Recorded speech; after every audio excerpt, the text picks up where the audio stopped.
You what?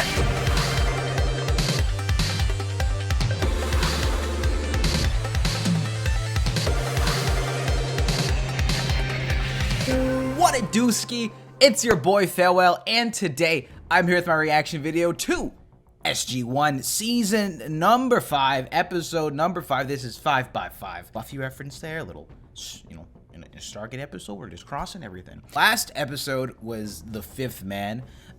We had our man's Tyler, and he was actually one of the another sort of alien race in the universe. That being said, let's keep going with season 5 and see what is popping today. As always, if you enjoyed this one, then definitely be sure to smack that like button and subscribe if you have not already. And with that being said, let's get into this one. Yeet! Whoa! Forget the chevron, we're just right into the wormhole. Whoa, POV, whoa, What was that? This is interesting. Thanksgiving going on or something? What's it say? They're runic symbols, similar to the ones we found on Samaria. There could be a connection here to the Asgard. We got a farmer? What's going on?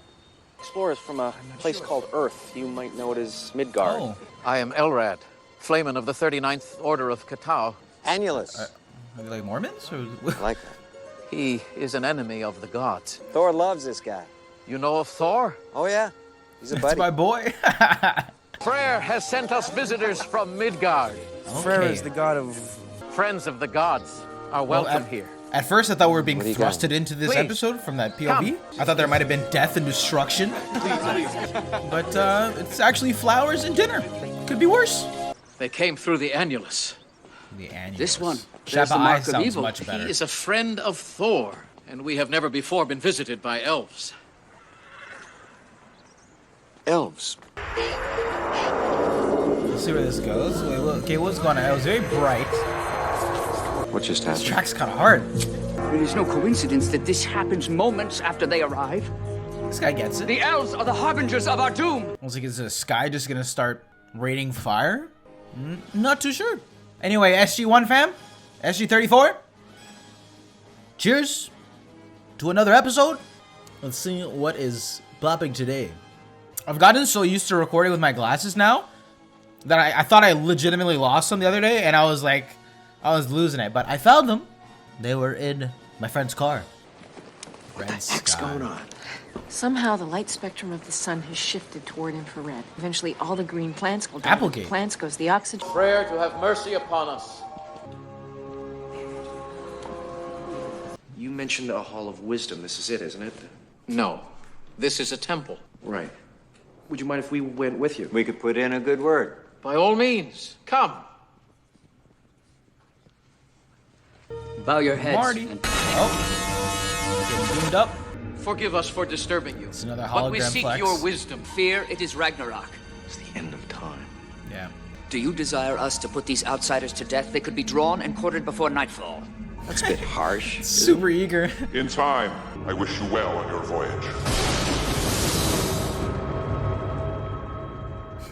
Well, they all see through this, yeah, theatrics. It's a recording.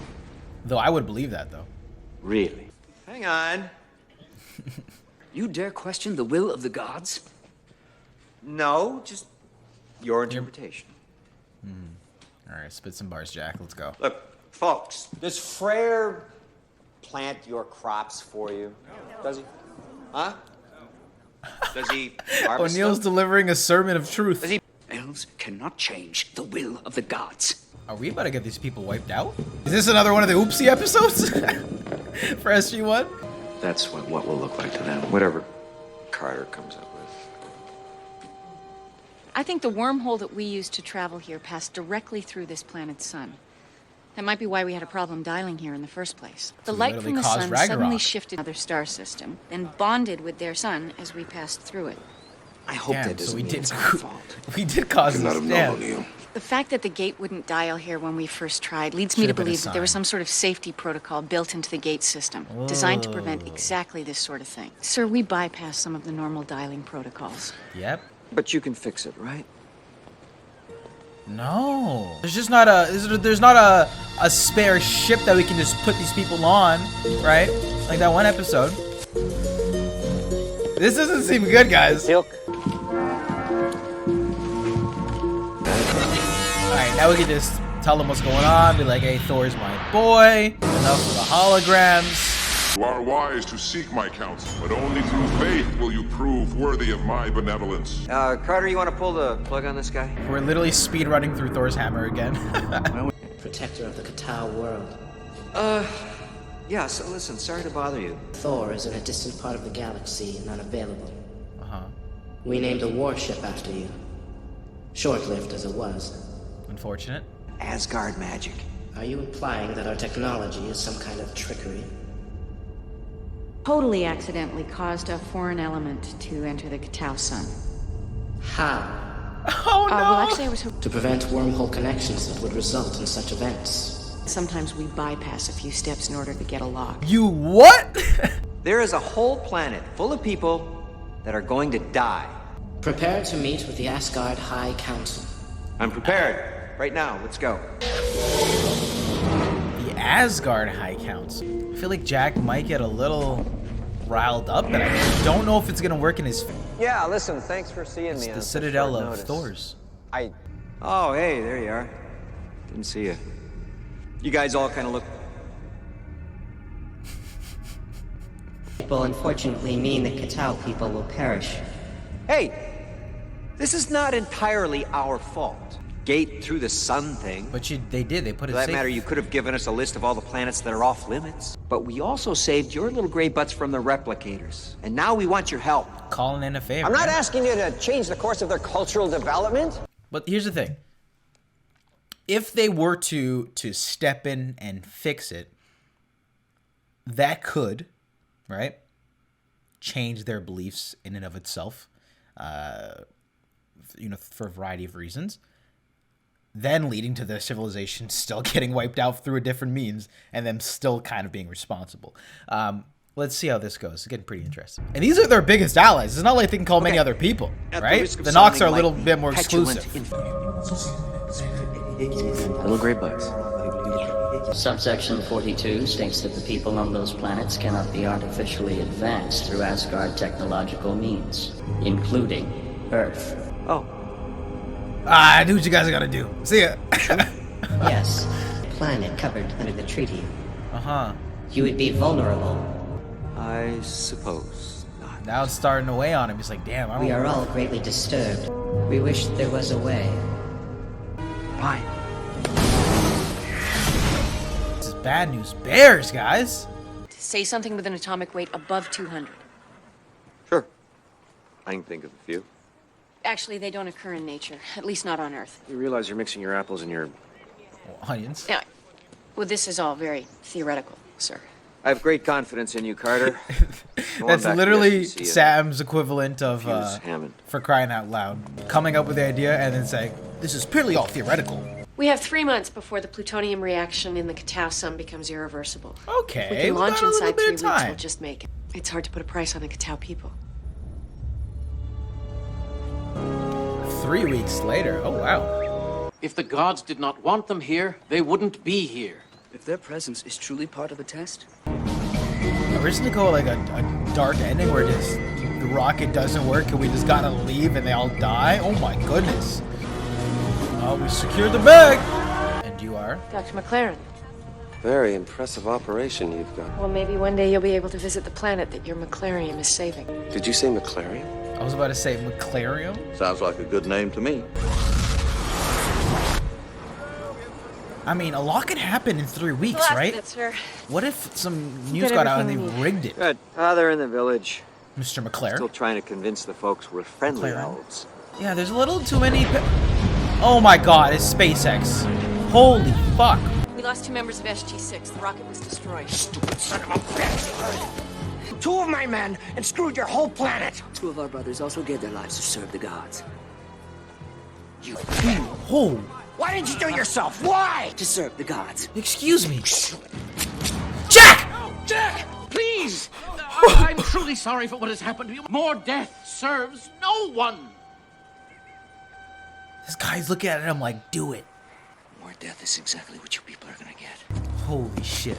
I was gonna say, between, you know, unknown factors on Earth, this head ass, good luck, guys. Stop! Would you stop? They killed 2 of my men. Yes, they did.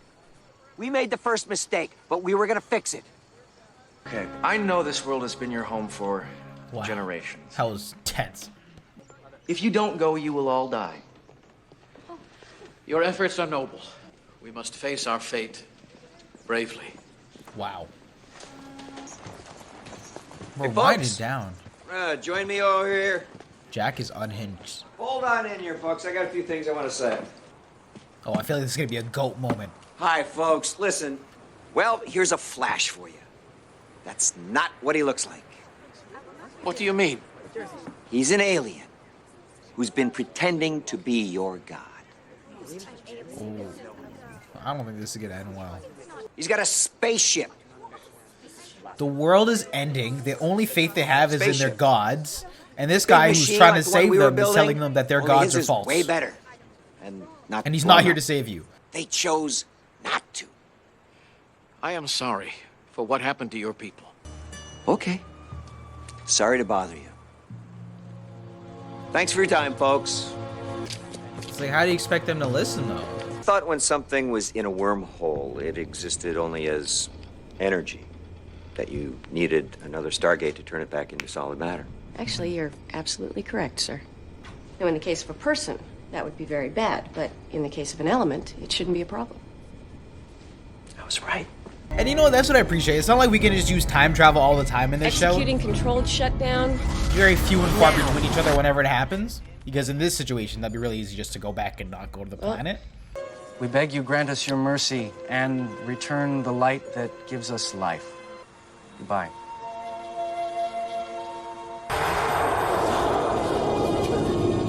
Wow. Am I having a stroke? He scored the buzzer beater? Colby? I'm pretty sure we didn't do this, sir. Yeah, At least not on our own. Maybe I was gonna say maybe they tested them. Asgard. They said they Decided wouldn't to help. listen. Overtly. So you're saying that just by starting the process, we gave them the opportunity to step in without the Goa'uld knowing? A way of saving face. We'll never really know for sure, will we?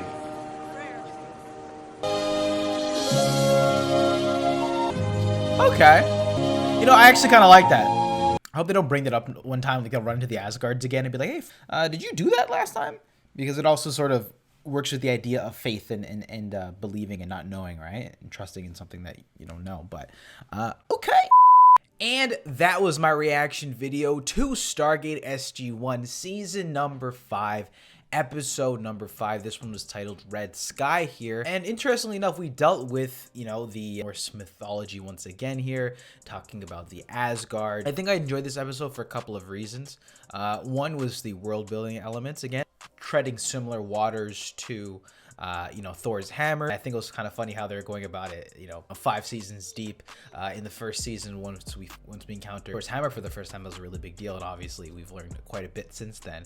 So it was funny seeing the similar situation, but our characters understanding what's going on here. I thought that was a lot of fun. Then, you know, obviously things quickly turned pretty dark once they realized that they brought in this element through the sun. I really like the cautionary elements to this storyline and us realizing like, hey, like we got to be a little bit more careful when we go through these gates. You know, from time and time again, we realize that there could be a black hole if we go through the gate. There could be a solar flare. You know, we could be actually bringing a disease to a civilization. So I think this was another episode to show us, obviously we're trying to do good and explore the universe and protect ourselves and make relations with others, but in the process we can really mess up. And I think this is one of the more big examples in the series thus far, where literally almost brought the destruction of a civilization to the Asgards, that we were even able to, you know, save these people here. And I think another element that I really enjoyed this episode was seeing the team dynamic here, right? Everyone going back and forth about what to do. Jack getting extremely frustrated, obviously wanting to make up for the mistake he made, but these people being so steady in their beliefs.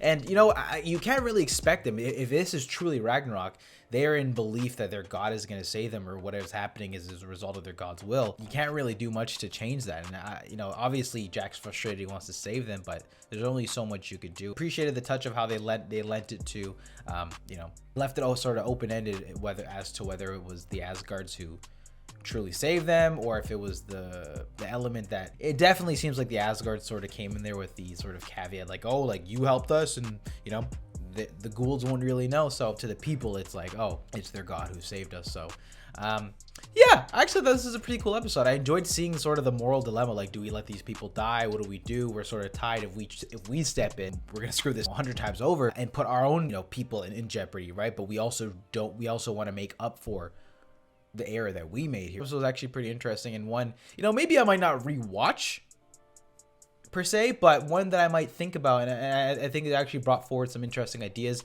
We got to see sort of this, you know, the High Council amongst the Asgards, which is pretty interesting. I don't think that we have seen before. Also, you know, always nice to see, you know, O'Neill getting some clout in the bigger universe. You know, apparently every Asgard knows that he's got his own ship. Really seeing some of our characters really get under each other's skin, trying to do what they think is the right thing, right? Whether it's Jack wanting to forcefully tell everyone that their god is fake and their beliefs is absurd. Daniel telling him, like, hey, like, these people have their beliefs. So yeah, guys, I'm interested to see what you guys thought about this episode. Red Sky, let me know in the comment section down below. Definitely some heated interactions there when Jack really started to lose it. A couple of monologues. Anyway, though, with that being said, as always, if you enjoyed this one, then definitely be sure to smack the like button and subscribe if you haven't already. But with that being said, I will see you guys in episode 6. Love y'all.